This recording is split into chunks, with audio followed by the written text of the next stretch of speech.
Quando Lúcia escolheu ser professora, ela tinha uma missão em mente: impactar positivamente a vida dos alunos que passariam por ela. Mas Lúcia sabia que gerar um impacto positivo na educação é uma tarefa contínua e que exige se autodesenvolver todos os dias também. Por isso, Lúcia está sempre em busca de novas formas de tornar o ensino mais eficaz, principalmente nos momentos de avaliação. E sempre se pergunta, com tantos alunos em uma só turma, como melhorar as avaliações, individualizar o ensino e dar a atenção que cada aluno merece para aproveitar ao máximo o seu potencial. Foi aí que Lúcia conheceu o Sondar, um produto da editora Aprende Brasil para potencializar o aprendizado em sala de aula. Com o Sondar, professores recebem testes de língua portuguesa e matemática, do 1º ao 9º ano, elaborados com base nos volumes e componentes curriculares do livro didático integrado do Sistema de Ensino Aprende Brasil, bem como aos objetos de conhecimento e habilidades propostas pela BNCC.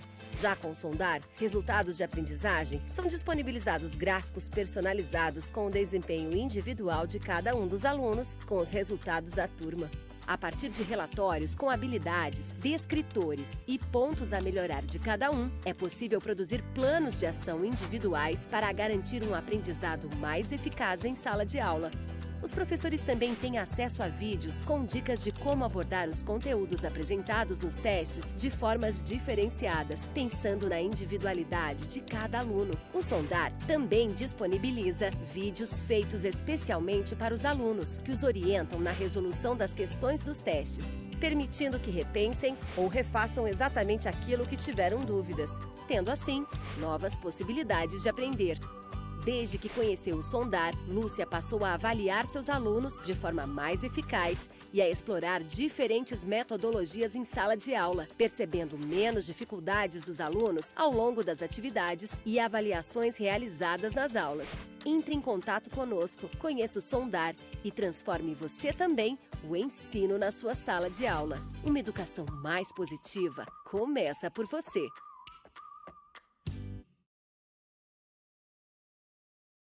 Olá, olá, professores, gestores, coordenadores, supervisores.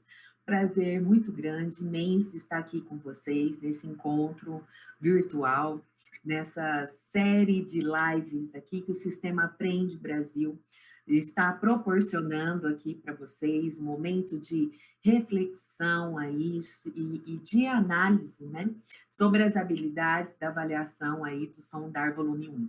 Meu nome é Cristiane Cunha, sou consultora pedagógica aqui do Sistema Aprende Brasil, e hoje vou estar mediando, né, interagindo aqui com vocês, né, para fazer esse ponto entre vocês e a nossa especialista em matemática. A live de hoje, né, será sobre matemática voltado para os 8º e 9º anos, né.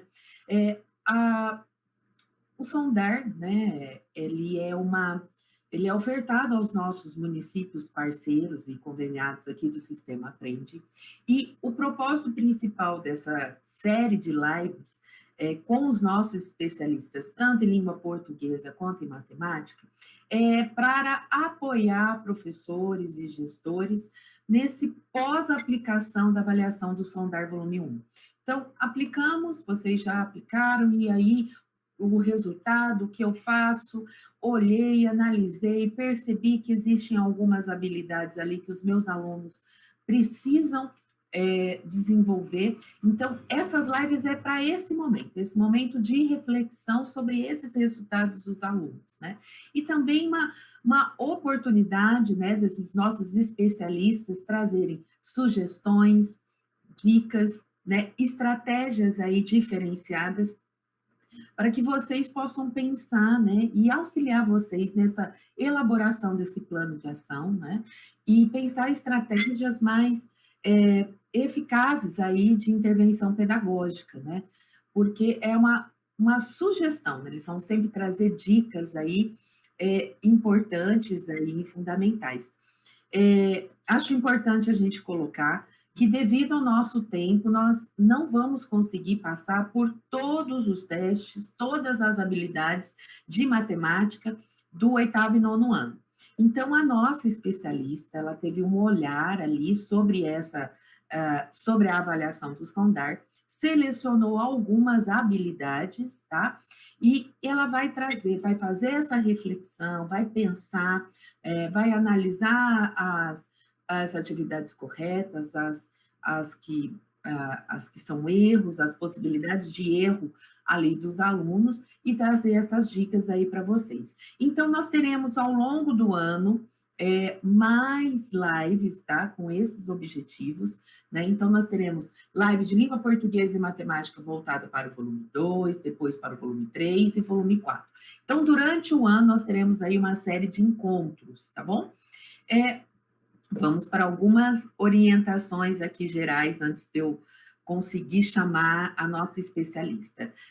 As lives, todas as lives, né, do volume 1, que foram apresentadas tanto de língua portuguesa quanto de matemática, elas vão ficar gravadas, tá? Então, eu quero voltar, nossa, teve uma dica interessante, eu quero pegar essa sugestão, quero levar para minha sala de aula, quero voltar lá para refletir mais um pouquinho, então, o link de acesso é o mesmo do card que vocês têm, tá? Teve uma professora, ela não conseguiu entrar no ao vivo, você pode encaminhar esse link também para ela, tá bom? Caso vocês tenham dúvidas, sugestão, estarei acompanhando aqui o chat, então podem colocar ali e eu encaminho, tá? Para a nossa especialista poder responder aí as dúvidas de vocês. Com relação ao registro de presença, a lista de presença, ela será disponibilizada na descrição do vídeo, certo? Bom, mas já deixo ficar falando muito, né?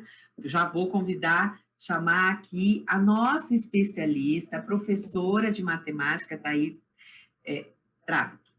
Acho que agora eu falei correto, né? Sim. Passou o tempo inteiro, chamei ela várias vezes.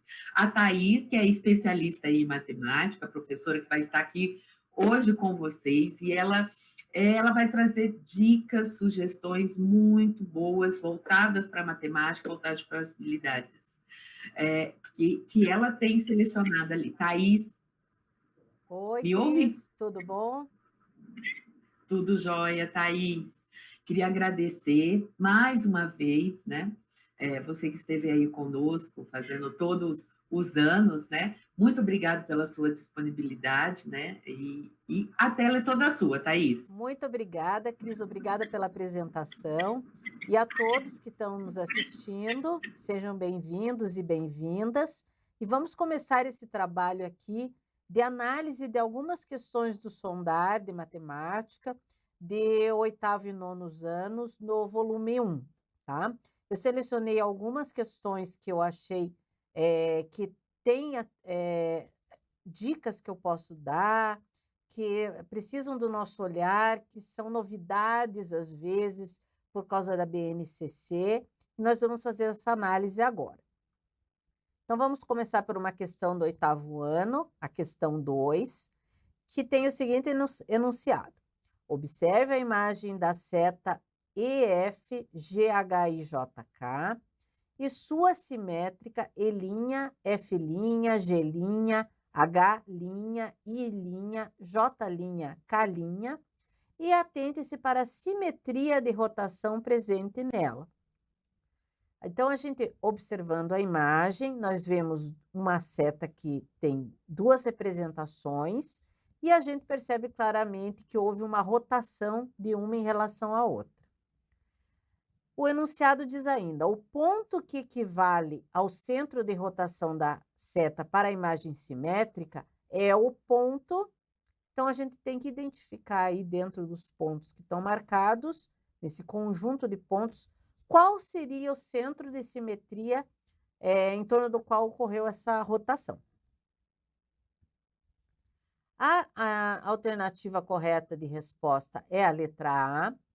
A habilidade da BNCC dessa questão é a EF08MA17, cujo enunciado é aplicar os conceitos de mediatriz e bissetriz como lugares geométricos na resolução de problemas. E o descritor do SAEB diz reconhecer ângulos como mudança de direção ou giros, identificando ângulos retos e não retos. O conteúdo no livro é Rotação, no volume 1, capítulo 1, páginas 9 a 11. Então, a alternativa correta é aquela quando o aluno marcou a letra A, que corresponde ao ponto A entre os marcados ali no desenho.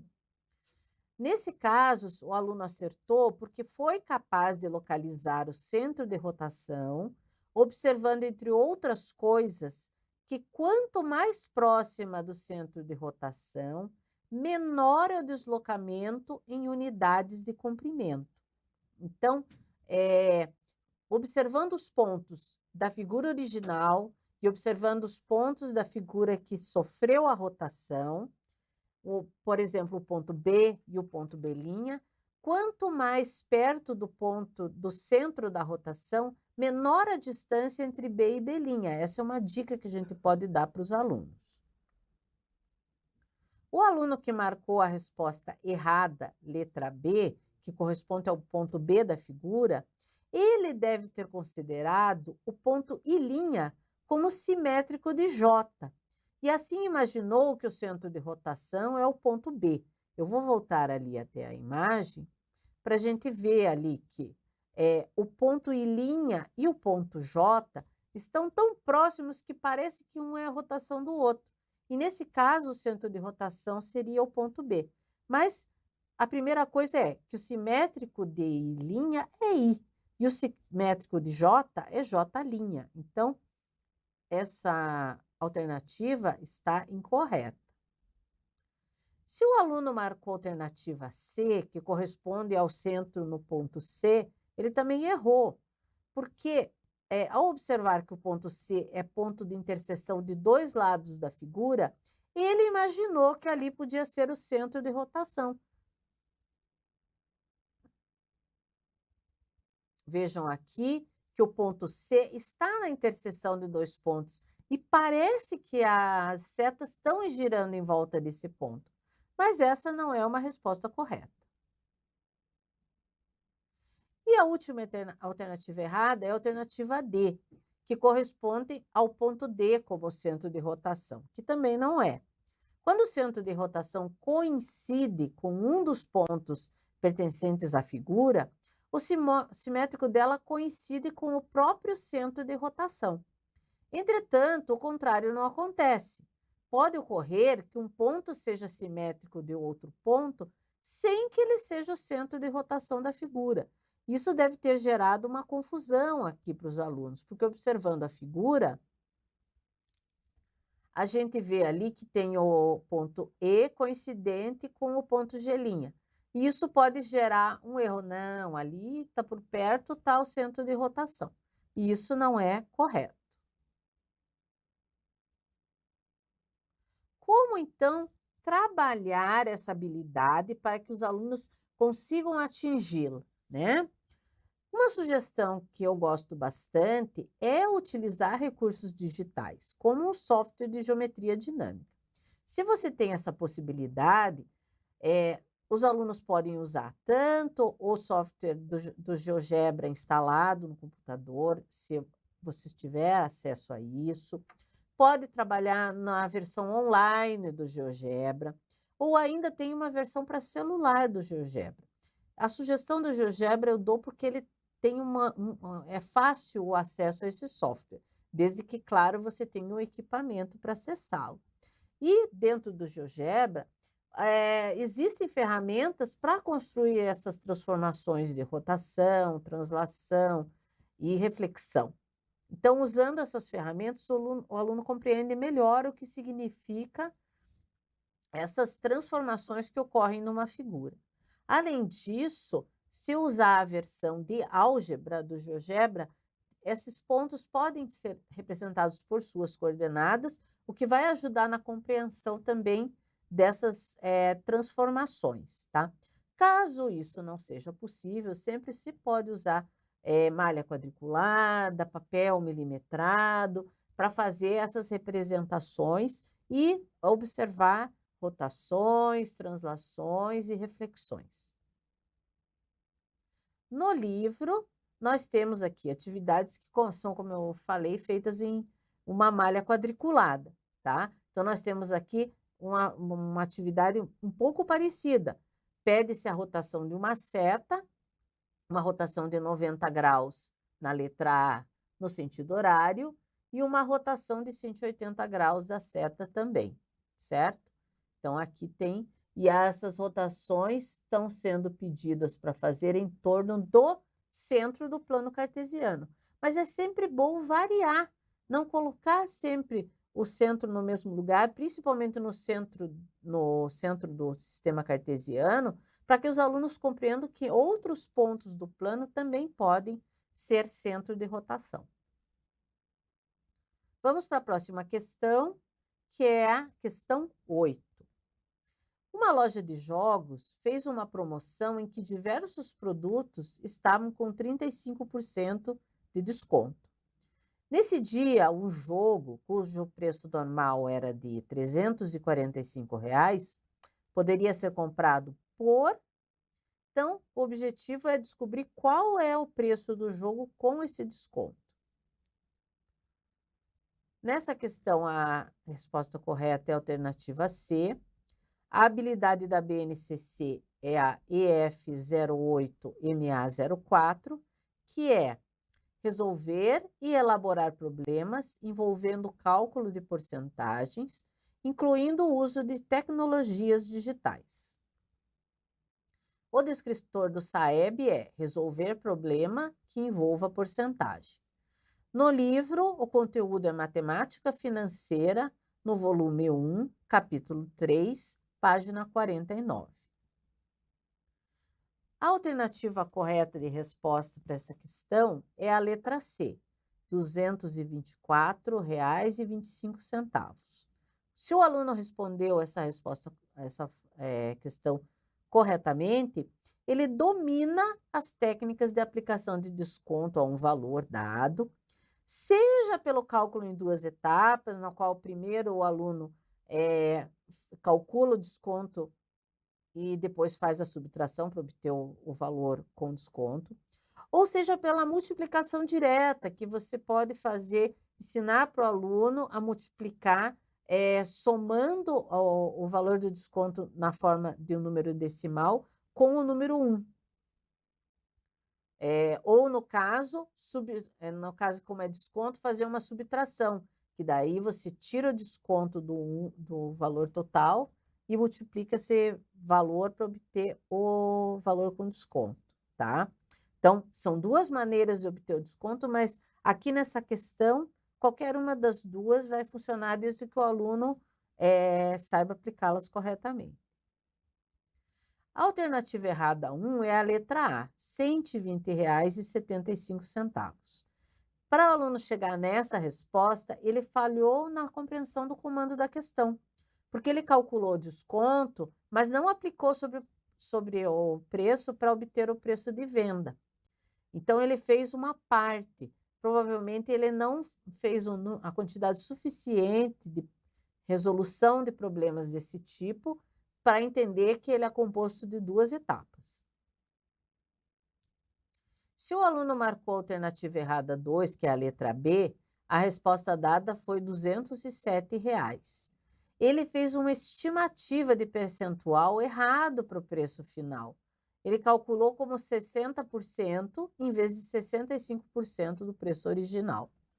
Então, houve uma falha aí na compreensão do enunciado. E se ele marcou a alternativa D, que também está errada, ele supôs que a resposta eram R$ 310. Isso aí, ele não compreendeu a ideia de percentual e apenas subtraiu 35, que seria o valor do desconto, percentual de desconto, do número 325. Então, aqui, esse aluno que deu essa resposta é o que precisa de mais trabalho em cima dessa habilidade. A compreensão do que é um percentual, trabalhar a ideia que representa uma proporcionalidade em relação a 100, para daí poder calcular, para daí poder obter o desconto. Então, tem que ser feita uma construção maior da noção de porcentagem. Atividades para desenvolver essa habilidade, além das que são propostas no livro, tá? Por exemplo, pode-se imaginar uma atividade que envolva compras. É possível montar em sala de aula um estabelecimento fictício de venda de produtos, um pouco mais elaborado, porque você vai trabalhar com a noção de desconto, tá? Então, pode ser, por exemplo, dividido a turma em 2 grupos, no qual um é responsável pela venda e o outro seria formado pelos compradores ou consumidores. A cada compra, o professor poderia sortear um percentual de desconto que deve ser aplicado a todos os produtos, tá?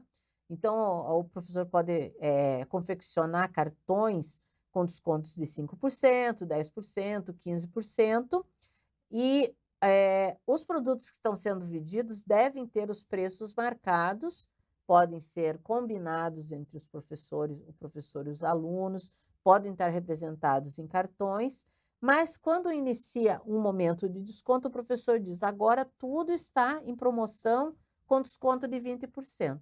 Então, os alunos vão precisar fazer as compras calculando qual vai ser o novo valor com a aplicação desse desconto de 20%. Então, fazer esse tipo de atividades, alternando os alunos que compram, os alunos que vendem, o aluno que calcula, para que todos tenham a oportunidade de realizar, assumir o papel ou de vendedor ou de comprador, ou até de conferir se o percentual está correto, tá?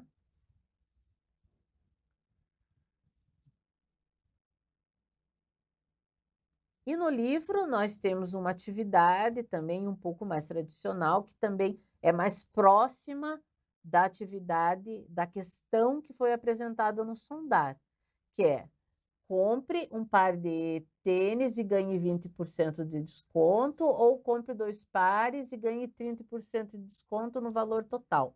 Então, aqui tem uma série de perguntas que questionam diferentes abordagens aí pro desconto no percentual. Então, isso faz com que o aluno acabe se acostumando a resolver diferentes enunciados, porque quando você faz uma avaliação, a questão que se está apresentando não tem sempre o mesmo formato. Então, é importante que se apresente diferentes tipos de problemas e quando está trabalhando uma certa habilidade, para que o aluno adquira um repertório de formas de resolver um problema. Vamos agora para mais uma questão 10, do 8º ano. Em um banco, é possível escolher entre 2 tipos de aplicações, uma com juros trimestrais de 7,8% e outra com juros mensais de 1,2%. A aplicação com juros trimestrais funciona por juros simples e a aplicação a juros mensais por juros compostos. Um correntista fez 2 aplicações de R$1.000, uma de cada tipo. O valor total aproximado que o correntista tinha nas aplicações após 3 meses e a aplicação que mais rendeu nesse período foram respectivamente. Então, aí é um problema mais complexo, que exige que o aluno leia e analise com cuidado o enunciado, porque nós temos muitas informações. E ainda na hora de escolher a resposta, são 2 respostas que ele tem que dar. Qual foi o valor, qual foi o rendimento obtido e qual foi a aplicação que teve o maior rendimento. Então, a resposta correta dessa questão é a alternativa A. A habilidade da BNCC é EF08MA04. Novamente, resolver e elaborar problemas envolvendo cálculo de porcentagens, incluindo o uso de tecnologias digitais. O descritor do SAEB é resolver problema que envolva porcentagem. O conteúdo é matemática financeira, que está no volume 1, capítulo 3, página 54. A alternativa correta é a letra A, com a resposta de o rendimento foi R$ 2.114,43 e a aplicação que deu maior rendimento foi a A. Se o aluno respondeu corretamente, ele diferenciou as aplicações de juros simples e compostos, ele conseguiu fazer os cálculos referentes às duas situações e também identificou a que é mais vantajosa. Se o aluno marcou a alternativa B, que está errada, ele considerou que calculou o rendimento de 2.114,43, mas considerou a aplicação B a mais vantajosa. Então, ele fez os cálculos corretamente, mas confundiu as duas aplicações. Isso acontece quando o enunciado é mais complexo e o aluno, às vezes, não está prestando tanta atenção. Como resolver isso? Acostumando o aluno a questões complexas, não deixar só as questões complexas para as avaliações. Apresentar questões complexas para os alunos resolverem em duplas ou em trios, eles observarem como os outros alunos, os colegas resolvem, assim eles adquirem um repertório maior de formas de resolver esse tipo de problema. Se o aluno marcou a alternativa C, que também está errada, ele colocou como resultado das aplicações 2.269,43 e considerou a aplicação A a mais vantajosa. O que pode ter acontecido para o aluno errar a conta é ele considerar a taxa dos juros simples como mensal em vez de trimestral, e daí ele se equivocou nos cálculos. E na alternativa D, que também está errada, o aluno calculou R$ 2.090 como resultado da aplicação e considerou a aplicação B como a mais vantajosa. Ele não compreendeu o conceito da taxa de juros em aplicações. Ele apenas somou o valor aplicado aos números que representam as taxas presentes no enunciado. Então, aqui, novamente, a porcentagem não fez sentido para ele, não considerou isso como um percentual do valor total. Ele apenas somou os números que apareceram no enunciado. Então, aqui pede um trabalho desde o início, com porcentagens, primeiro apenas calculando as porcentagens, depois aplicando isso como rendimento, depois mostrando juros simples e juros compostos, a diferença, e trabalhando isso em várias etapas para que o aluno adquira essa habilidade que é bastante complexa. Sugestão de atividade. Vejam que ali na BNCC, uma das sugestões é trabalhar com recursos digitais. Então, se houver a possibilidade dos alunos trabalharem aqui com uma planilha eletrônica, fica muito interessante o trabalho com percentuais, porque eles podem usar fórmulas para calcular e valores, por exemplo, estabelecer uma fórmula que qualquer valor que eles colocarem em uma célula, em outra célula vai apresentar o rendimento. Tudo isso, a construção dessa planilha, o uso desses recursos digitais, além de ser um aprendizado super importante, vai fazer os alunos lançarem um olhar diferente sobre esse cálculo. Isso pode ajudar até em questões da vida real, quando ele for fazer uma compra, quando ele for fazer uma aplicação na caderneta de poupança, ele entender como que funciona o sistema financeiro, tá? Caso não seja possível usar uma planilha eletrônica, pode-se usar uma tabela para fazer esses cálculos, no qual uma coluna representa o valor aplicado, outra coluna qual vai ser o valor obtido de acordo com uma certa taxa de juros, e no fim qual vai ser o montante obtido quando se soma esse valor. Então, não é o fato de não ter acesso a uma planilha eletrônica que vai impedir que os alunos compreendam como é que funciona isso aí, tá? E os alunos também podem pesquisar na internet rendimento de aplicações como poupança, CDB, letras do Tesouro, entendendo que essas taxas de juro são usadas no dia a dia e fazem parte do cotidiano dos adultos, e em breve eles vão ter acesso a isso. Então, tem que se construir esse conhecimento desde cedo. No livro temos atividades também, inclusive com a comparação dos gráficos de aplicações diferentes, como 2 investimentos. Observando no gráfico, fica bem visual para os alunos entenderem por que que em alguns casos o rendimento é maior e o outro é menor. Vamos então agora começar a analisar algumas questões do 9º ano, tá? A primeira questão que eu selecionei aqui foi a questão 3 do 9º ano e tem o seguinte enunciado. Na figura, as retas A e B são paralelas. E aí a gente tem um desenho de retas paralelas com outras retas transversais e alguns ângulos marcados. O valor de x, que é a medida de um ângulo, né, em função de alfa e beta, é. Esse aqui é um problema bem tradicional, que aparece como um nível um pouco mais avançado de problemas envolvendo retas paralelas e transversais, tá? Por que que eu selecionei essa questão aqui? Porque se os alunos não resolverem um problema semelhante a esse, eles não vão saber resolver quando aparecer um desse tipo.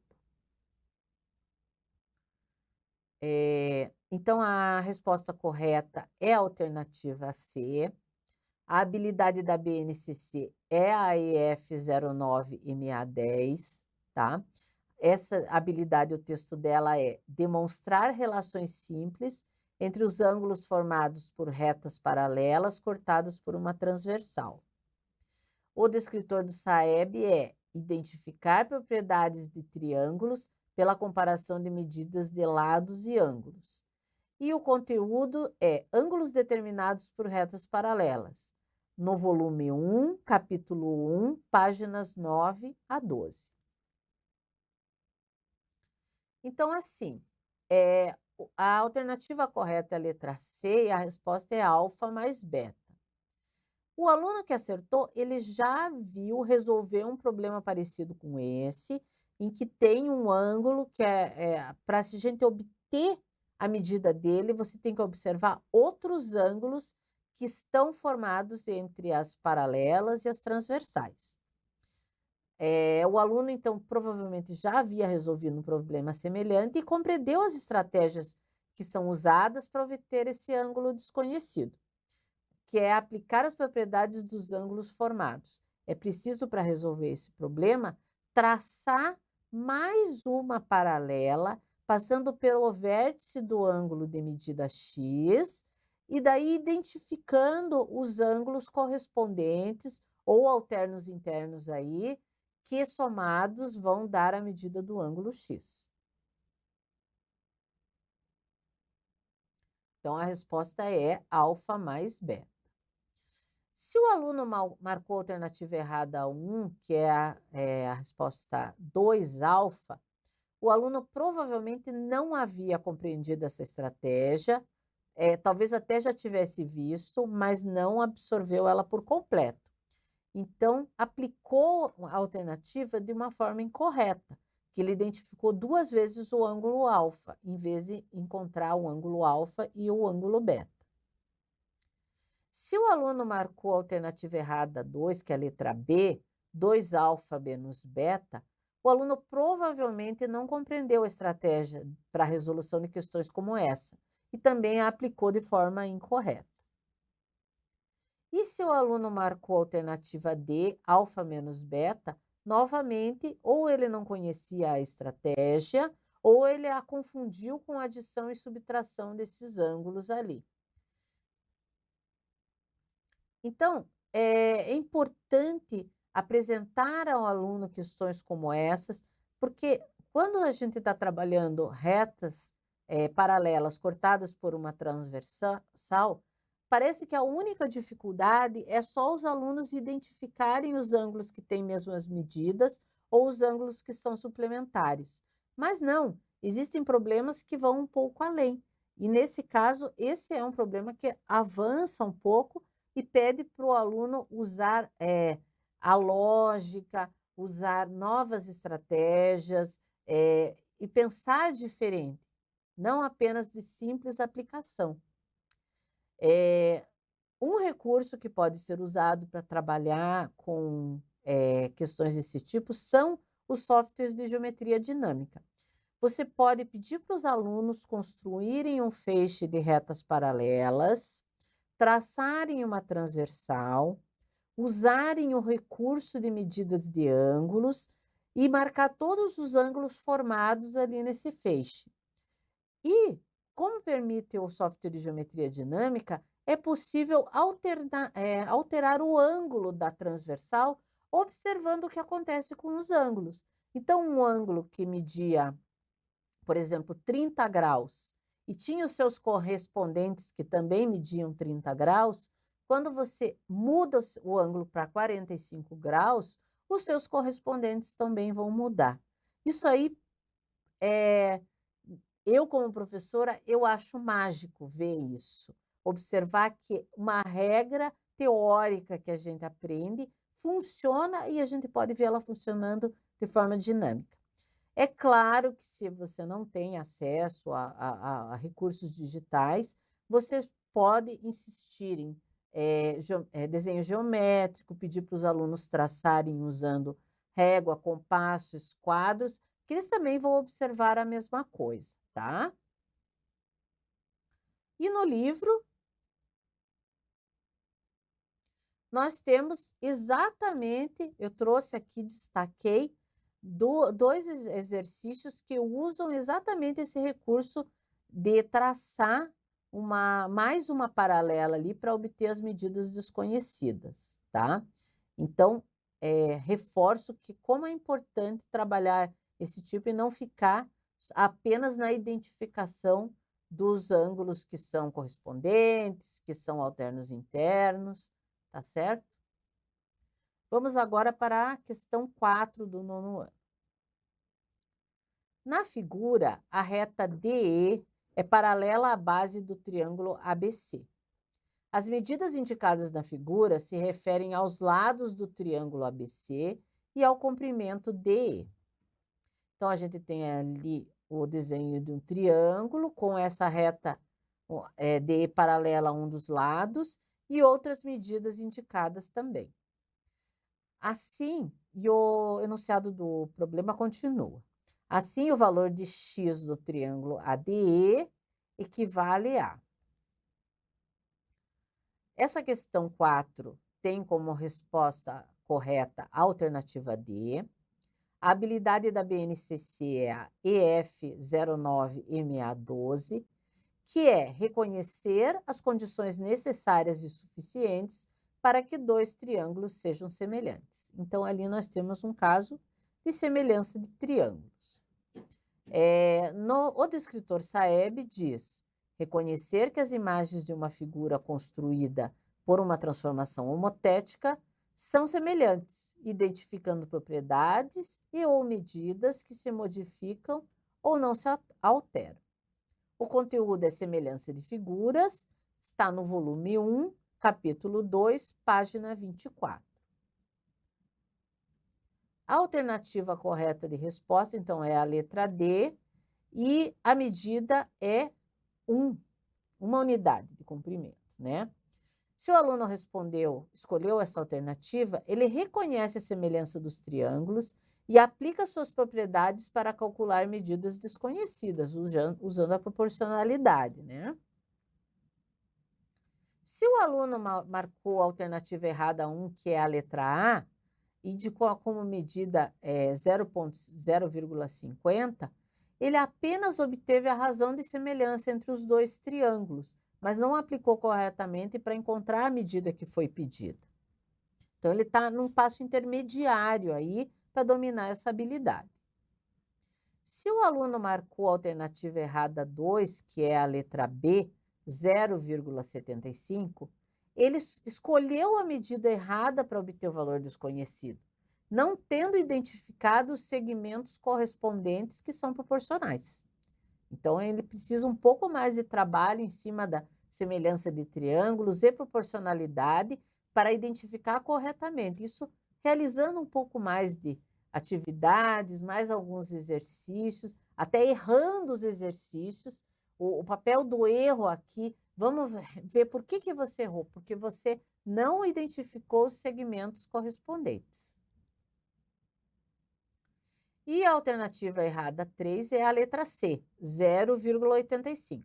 Nesse caso, o aluno montou a proporção da forma incorreta. Também é um tipo de erro que significa que ele não identificou os erros, os segmentos que montam uma proporção. Então, também é o caso de trabalhar em cima do erro de aluno para ele aprender com o que ele errou e não errar mais.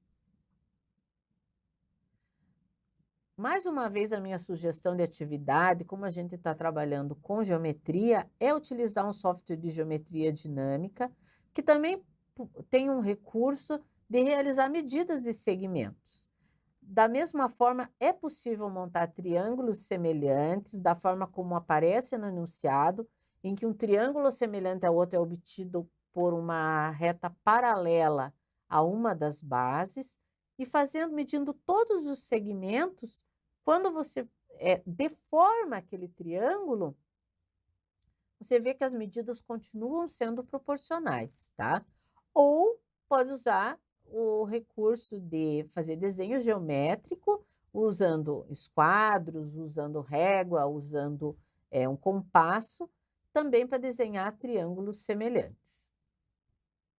No livro, nós temos algumas atividades, inclusive mostrando triângulos semelhantes que são obtidos da mesma maneira, traçando uma reta paralela a uma das bases, e aí é o caso para os alunos identificarem corretamente quais são os lados que são semelhantes, que são correspondentes na semelhança desses triângulos.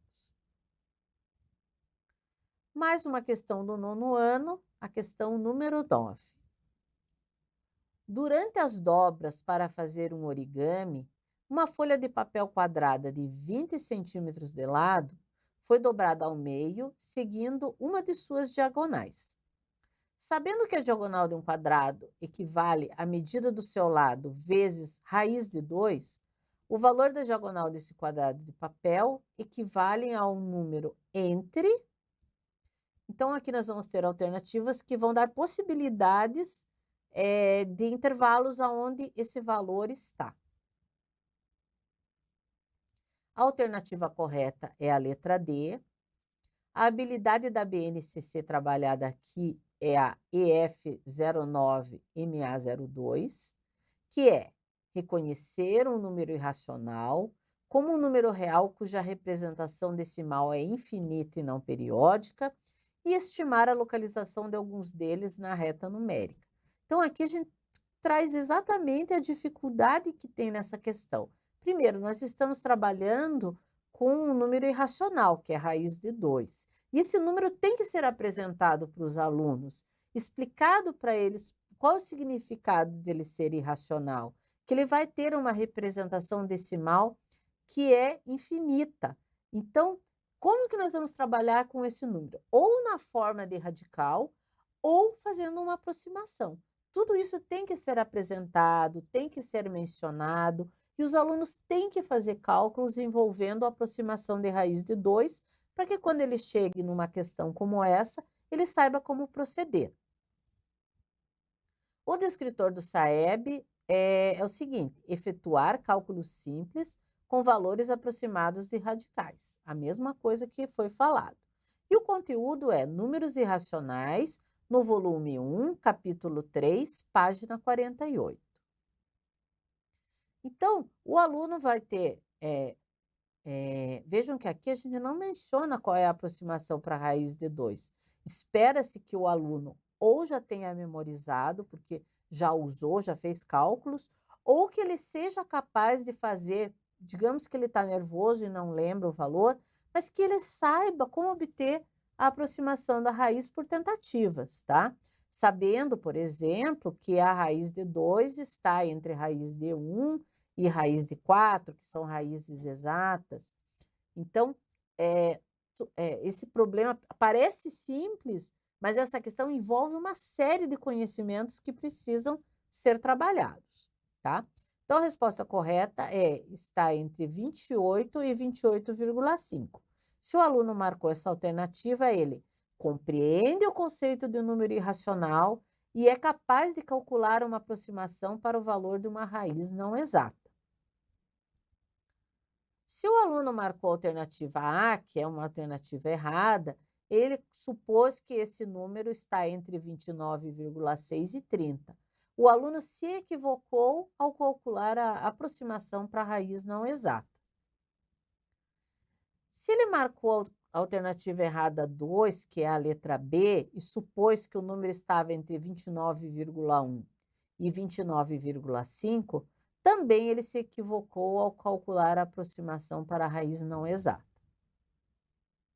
E a mesma coisa se ele marcou a alternativa C, supondo que estava entre 28,6 e 29.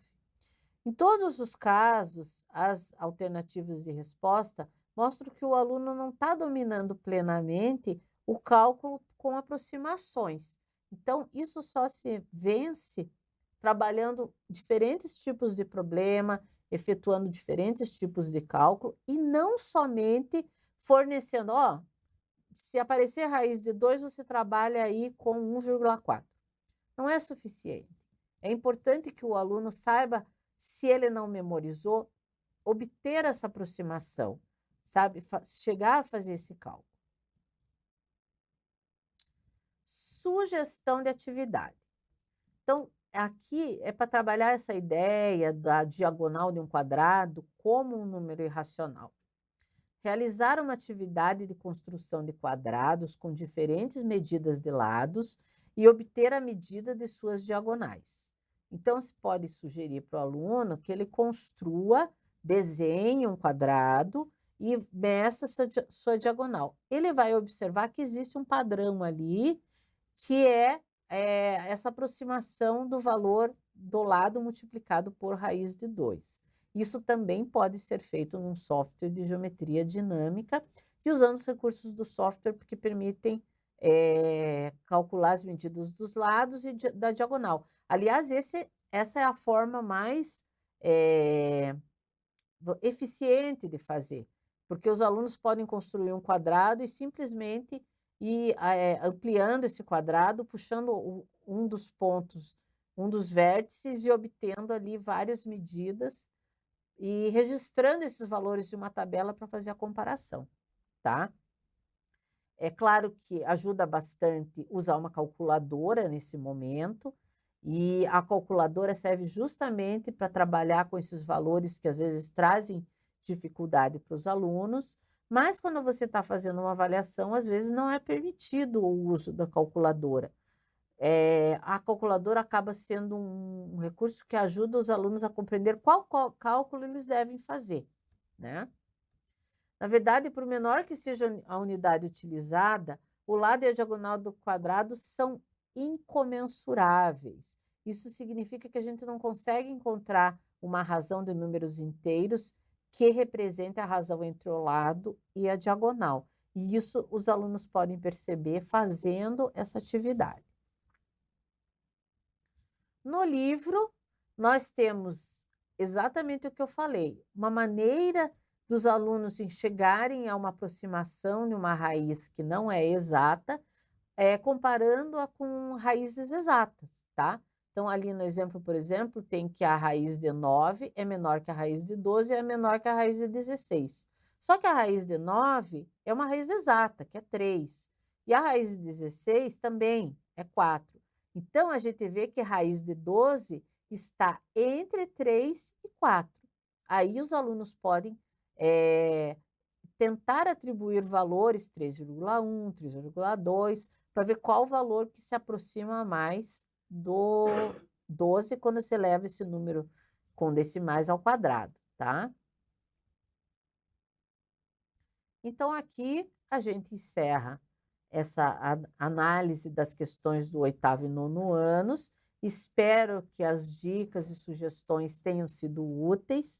E eu deixo aí para pensar uma frase do Rubem Alves, que é: educar não é ensinar as respostas, educar é ensinar a pensar. Agradeço a todos e a gente se vê em breve.